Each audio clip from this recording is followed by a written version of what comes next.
Olá, bem-vindos! Hoje vamos mergulhar numa daquelas questões que, mais cedo ou mais tarde, surge a quem investe. Em qual dos grandes índices americanos apostar é uma dúvida clássica, mas fundamental. É isso mesmo, a grande questão é S&P 500 ou Nasdaq 100. O objetivo aqui é simples, vamos desmontar cada um deles, ver os prós e os contras, para que cada pessoa consiga perceber qual se encaixa melhor na sua própria estratégia de investimento. Vamos a isso. De um lado temos o S&P 500, do outro o Nasdaq 100. Estamos a falar de dois verdadeiros titãs do mercado de ações americano. Ambos são gigantes, mas como vamos ver, jogam em campos um bocadinho diferentes. E as diferenças saltam logo à vista quando os pomos lado a lado. Reparem, o S&P 500 é um gigante que abrange 500 das maiores empresas dos SAU, o que lhe dá uma diversificação setorial enorme.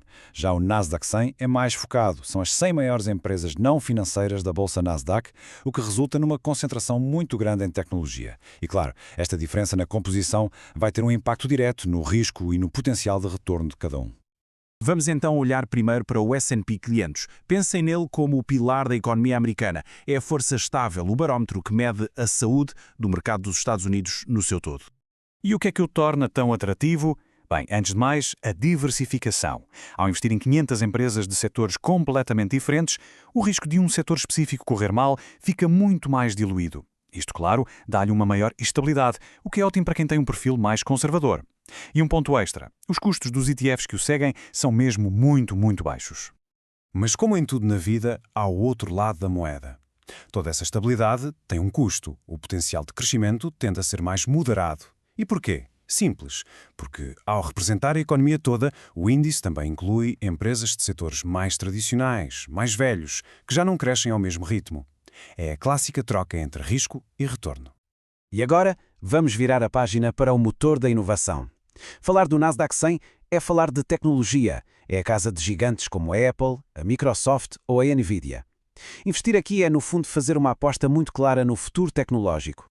O grande chamariz aqui é o potencial. O seu foco em empresas de crescimento já lhe permitiu, historicamente, ter retornos bem superiores aos do S&P 500. Quem investe no Nasdaq 100 está a expor-se diretamente às empresas que estão na vanguarda da inovação mundial. E, tal como o S&P 500, é super acessível através de ETFs com custos bastante competitivos. Só que todo este potencial de retorno vem de mãos dadas com um risco maior. A concentração no setor tecnológico torna este índice bem mais volátil.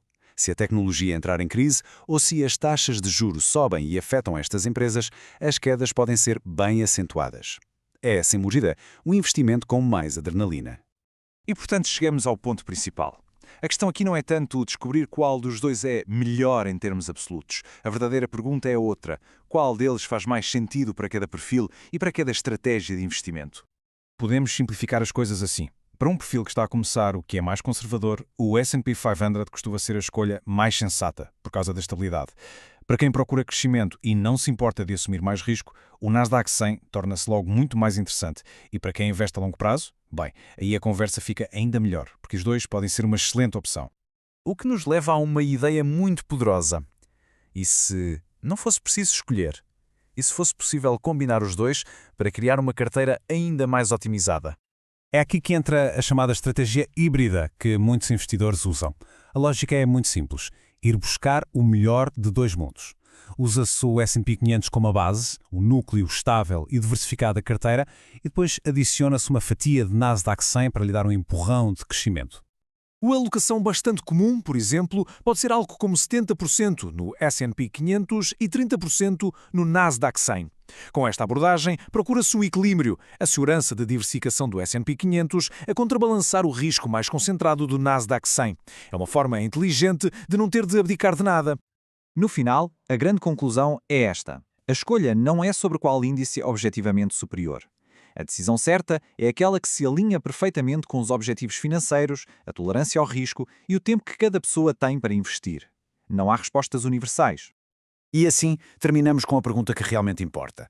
Qual destas estratégias, a estabilidade, o crescimento ou uma combinação das duas, é a que reflete melhor os objetivos de investimento de cada um? Encontrar uma resposta honesta a esta pergunta é, sem dúvida, o passo mais importante para construir uma carteira de sucesso.